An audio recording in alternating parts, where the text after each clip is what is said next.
السلام علیکم ورحمۃ اللہ تعالی وبرکاتہ۔ جہان عشق میں آپ کا خیر مقدم ہے۔ اگر ابھی تک بھی آپ نے ہمارا چینل جہان عشق سبسکرائب نہیں کیا ہے تو سبسکرائب کریں، لائک کریں، کمنٹ کریں، شیئر کریں، اپنے پیاروں تک پہنچائیں۔ اور خوابوں کی تعبیر کا سلسلہ ابھی جاری ہے، اور کچھ ویڈیوز ہم یہ خوابوں کی تعبیر کے تعلق سے جن لوگوں نے بھی ہم سے پوچھا ہے تو ان کا ہم بیان کر رہے ہیں۔ ایک صاحب نے خواب میں دیکھا ہے، کلکتہ سے یہ پوچھا گیا ہے، ماشاءاللہ اسلامی بہنیں بڑے بڑے اچھا خواب دیکھ رہی ہیں۔ ایک اسلامی بہن نے گوا سے پوچھا تھا کہ آیت الکرسی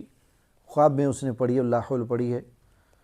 تو بڑی اچھی تعبیر، بڑی نیک فعل اس کی تھی، بڑی نیک تعبیر اس کی تھی۔ اور یہ کلکتہ سے پوچھا گیا ہے، خواب میں دیکھا ہے کہ کسی پر جنات کی حاضری آ رہی ہے، اور جنات ان کے کسی عزیز و اقارب کے تعلق سے کسی انجان عورت پر، کسی انجان خاتون پر حاضری آ رہی ہے۔ اگرچہ خواتین پر حاضری کے آج کل تو سنا جاتا ہے کہ سواریاں آ رہی ہیں،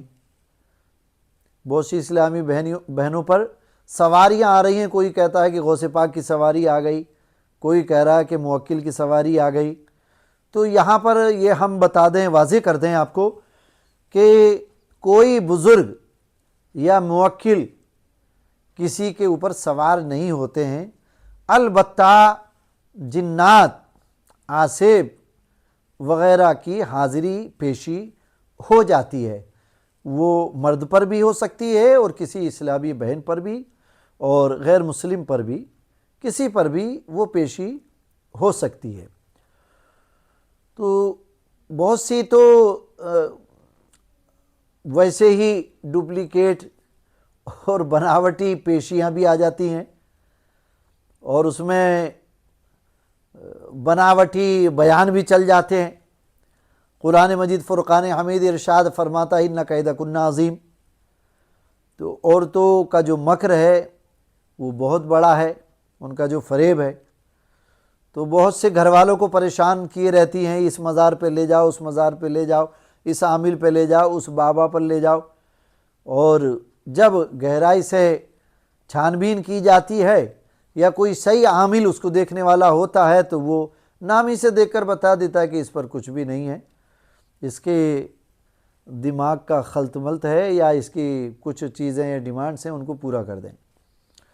تو ایسی بھی پیشی آتی ہیں، لیکن خواب میں پیشی دیکھنا کسی عورت پر،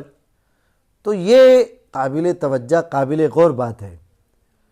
کہ خواب میں کسی اسلامی بہن نے یا بچی نے دیکھا ہے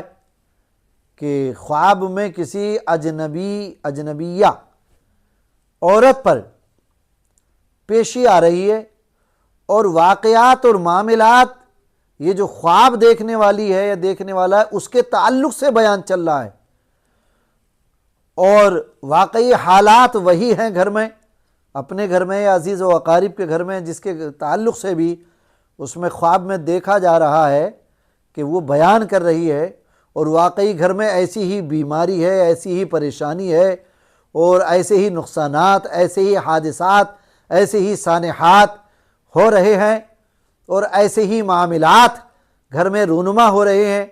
یا رشتوں میں ایسے ہی بگاڑ پیدا ہو رہا ہے جیسا کہ خواب میں بیان کیا جا رہا ہے، یا مال کا ایسے ہی نقصانات مال کے دیکھنے میں آ رہے ہیں جیسے کہ خواب میں بیان کیے جا رہے ہیں، تو پھر اس کے اس بیانات کو، اس کے اس معاملات کو سچ مانا جائے گا۔ اور اگر وہ کسی کا نام لے رہی ہے خواب میں اور کہہ رہی ہے کہ فلاں نے فلاں کو یہ جادو کیا ہے، سحر کرایا ہے، اس سے کروایا ہے، اس سے کروایا ہے، یا اس چیز پر کروایا ہے، اور واقعتاً حال بھی وہی ہے جو کچھ کے خواب میں بیان کیا جا رہا ہے، تو یہ من جانب اللہ آگاہ کیا جا رہا ہے، بتایا جا رہا ہے۔ اب اس کا اعتبار کیا جائے گا کہ خواب میں جو کچھ بیان کیا گیا وہ حقیقت ہے، اور واقعی جس کا نام لیا جا رہا ہے، یا جس بابا یا ملا یا پنڈت یا ڈونگی بابا یا کسی کو، ساحر کو، جادوگر کو کسی کو دکھایا جا رہا ہے یا نام پکارا جا رہا ہے اور کہا جا رہا ہے کہ اس نے کیا ہے یا اس پر کر کے کھلایا ہے، پڑھایا ہے، تو کیونکہ وہ ظاہر میں پیشی نہیں ہے بلکہ وہ خواب کی پیشی ہے، تو لہٰذا وہ قابل اعتبار ٹھہرائی جائے گی، اور اللہ عز و جل شیاطین کے، اجنہ کے شر سے، جادو اور سحر سے اللہ عز و جل محفوظ و مامون فرمائے۔ اور جن کو ایسا کوئی عارضہ ہے تو ہم نے پہلے بھی بیان کیا ہے کہ جن کو جادو کا کوئی معاملہ ہے، عارضہ ہے، تو ان کو چاہیے کہ وہ 21 مرتبہ سورہ فلق اور سورہ ناس صبح و شام پڑھ کر کے، اول آخر درود شریف 11 بار، اس کو 21 بار پڑھ کر کے پانی پہ دم کر کے جو سحر زدہ ہے اس کو، جس پہ جادو ہے، اس کو پلائیں، انشاءاللہ عز و جل جادو اس کا کٹ جائے گا، اور سب لوگ گھر میں پئیں تو اور اچھا ہے۔ اللہ عز و جل شفا یاب فرمائے اور اجنہ کے شر سے، گندی نظر سے، گندے بشر سے ہم سب کو بچائے، آمین۔